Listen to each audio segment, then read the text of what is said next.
ভোটের আমেজ কেমন চলতেছে আপনাদের এইদিকে? প্রিয় দেশবাসী, কেউ অন্যায়কে প্রশ্রয় দিবেন না। দীর্ঘ 17 বছর কেউ ভোট দিতে পারেন নাই।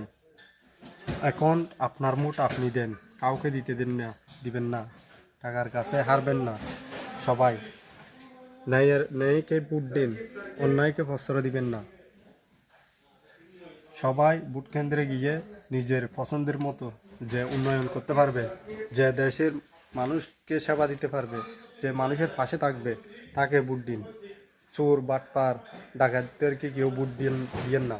যার যার দ্বারা উন্নয়ন হবে, যার দ্বারা দেশের উন্নয়ন হবে, যার দ্বারা দেশের মানুষ ভালো থাকতে পারবে, তাকে ভোট দিন। টাকার কাছে কেউ হারবেন না, টাকা দিয়ে কেউ ভোট নেবেন না।